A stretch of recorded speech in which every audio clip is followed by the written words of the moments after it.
I'm thinking of starting a movement that's called Leaving Hate Behind.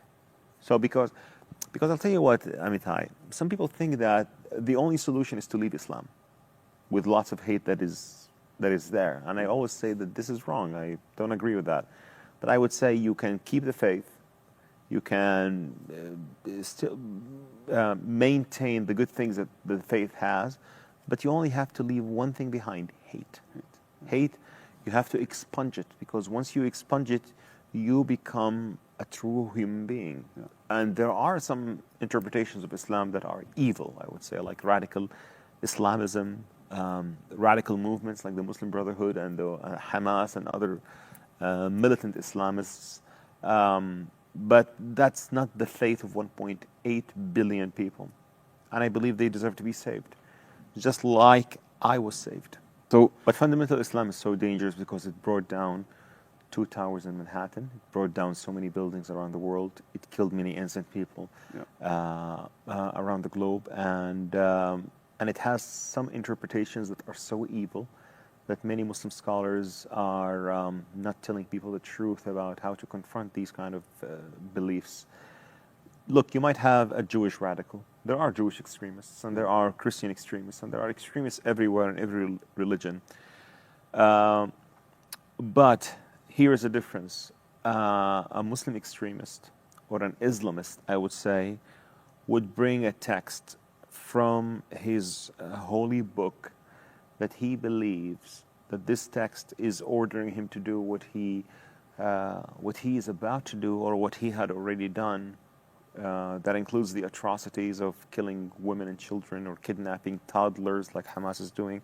Hamas, by the way, kidnapped a toddler like Kthira and Ariel Bibas, and they think they were doing service to God. Yeah. So I think it's a very evil and a pathological creed that we all have to stand against as human beings. I do know that there are so many radicals in different faiths as well. Even in Buddhism, there are so many radicals in different parts of the world. But I believe radical Islamism is dangerous and lethal, and it's a parasite that propagates when people give it, when it finds liberal freedoms. I would just reiterate that, when it finds liberal freedom to misuse. Well, in the U.S., I think that the current administration is doing the right thing with students who are not abiding to the laws and regulations. If you are a student who come to the U.S., you should know that you are taking an opportunity that millions around the world dream of. Yep. So you are really taking an opportunity that millions would die to study in the U.S. or even live in the U.S. And if you cause troubles and you think you're entitled to, because you have liberal freedom that allows you to do whatever you want to do without even making the distinction between right or wrong, I believe that would really, this policy of appeasing those kinds of riots, I would say, is lethal. Mm-hmm. And that's why I said it's too late for Britain, because it's already like 3rd and 4th generation of people who got used to these kind of laws and regulations are continuing and doing this. And I don't really personally feel safe when I walk the streets of Birmingham or Manchester. When I was there 2 months ago, and I saw a big sign of Islamic Relief Organization that is labeled as a terrorist organization in the UAE and in Saudi Arabia, but it's not labeled as a terrorist organization in the UK, or at least in that part of the UK that I visited. I feel like you guys don't get it, and it seems that, in my opinion, England is too late. But in the US, I think there is a chance to recover, and it starts with regulations. Regulations are, I'm not asking the US to be authoritarian or just, a monarchy in doing things that are similar to the way that we're doing in the Middle East, but at least to learn from those who know from our experiences, because it doesn't make any sense that we kick the extremists out of our homes and out of our countries, and they seek refuge in Washington, New York, Manhattan, Vancouver, Montreal, Paris, London, Geneva. It is so unheard of. So why aren't they listening? So 2 reasons. One is votes. They want the votes of the Muslim communities, and they think that it's so important. The second is fear. They don't want to be labeled as Islamophobes. And this is not Islamophobia. And by the way, the word Islamophobia is a word that is created by radical Islamic groups that want to be protected from criticism. There is something else. There is anti-Muslim bigotry, like people who hate Muslims for being Muslims. But it's not the same as Islamophobia. Islamophobia is a weapon used by these radical groups to protect themselves from being called out. I call them out, and I'm a Muslim, so I cannot be an Islamophobe. A Muslim cannot be an Islamophobe. But some politicians fear that, so this is why they just appease the mass, and also they need their votes. They need their votes. So what will it take to make? It will take a courageous leadership that would say, you know what, we are learning from our friends in the Middle East what is the right thing to do, and we are doing it, or at least doing it our way. You don't have to do it, how to say this, in the literal sense. Yeah. So now you don't have to do copy paste for the systems. Yeah, you don't copy paste because you have different systems. But I'm just saying that you take the gist and you apply it the way you see fit in your community. Yeah.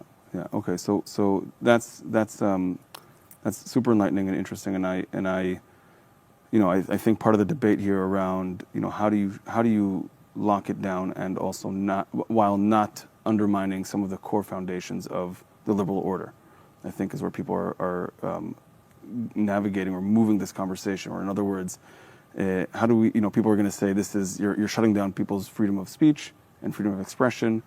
I'm not shutting down people's freedom of speech. I'm shutting down freedom of incitement. There has to be a red line and a clear difference between freedom of speech and freedom of incitement or incitement, intimidating Jewish students in some campuses and making the Jewish students fear for their lives to go to a campus.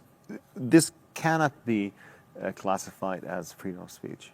So I think this is the problem that people have in the West, that they don't differentiate the difference between freedom of speech and incitement. And unfortunately, I've seen also some Jewish friends of mine who say that burning an American flag is a freedom of speech because you can buy another flag.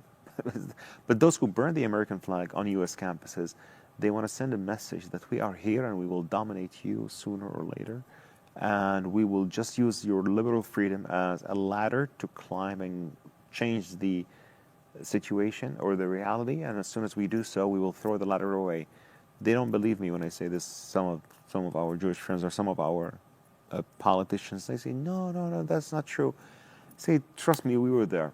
When we speak up against, or when we call out the Muslim Brotherhood, for example, because we know them very well and we trusted them in the late 70s and 80s in the Gulf, and we've seen their true fruit that is evil and that wants to destroy our societies and turn them into societies similar to Gaza or similar to other failing societies in the Arab world. Yeah, I remember, there was this, again, this is a year ago maybe, this happened in Kuwait when the emir shut down the parliament and people were like decrying he's ending democracy. I wrote about that.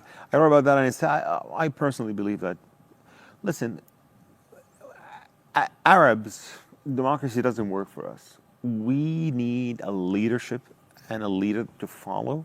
We are monarchists by DNA.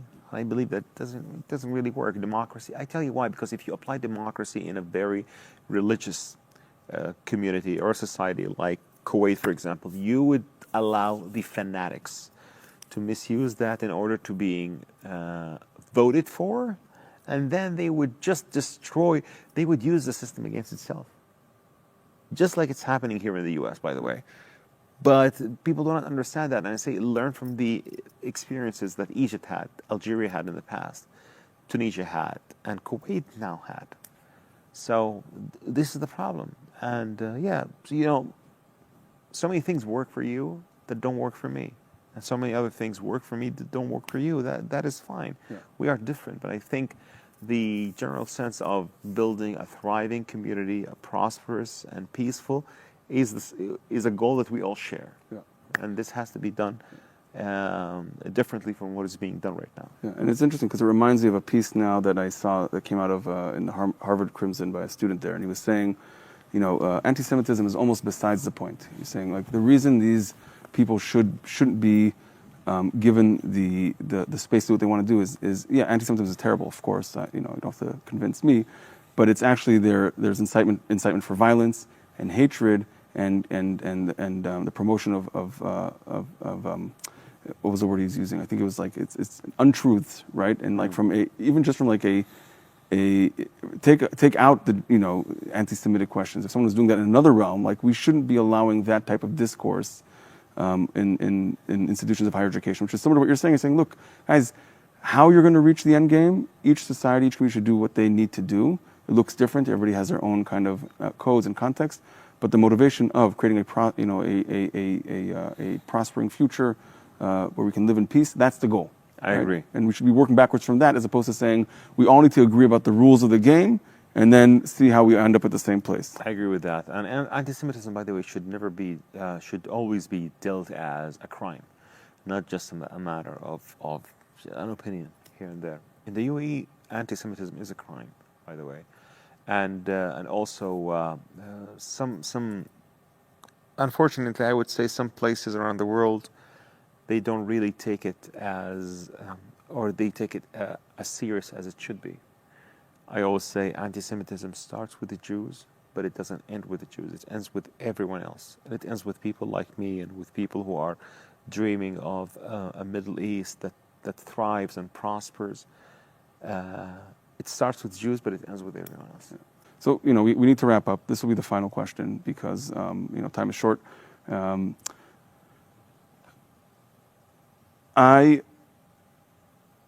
What concerns me, because your message is so important and so critical for people to hear, and I know it's well received in a lot of groups, but how is it being received maybe perhaps in the groups that need to hear it the most? And how can we support to make that happen?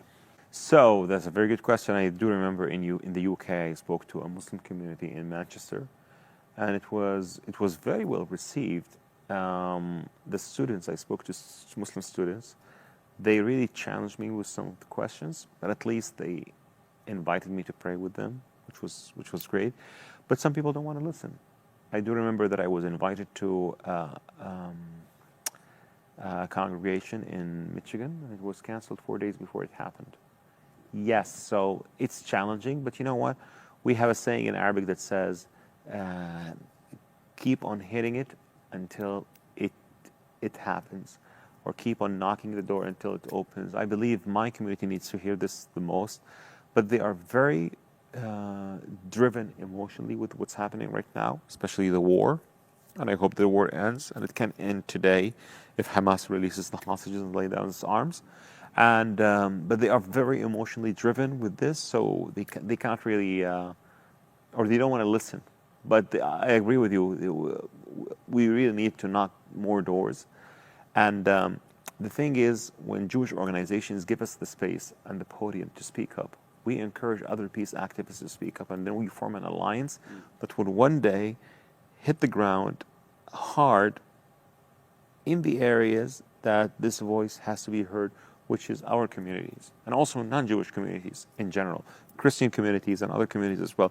But Muslim and Arab communities are the most important. All right. Thank you so much, Loay, for joining us. Thank you so much, Amitai. This is great, a real treat. I really had the honor. I look forward to following your work of bringing peace to the Middle East. It's incredibly important. As a past and future resident of the region, I look forward to that day. Thank you so much. My friend. Thank you.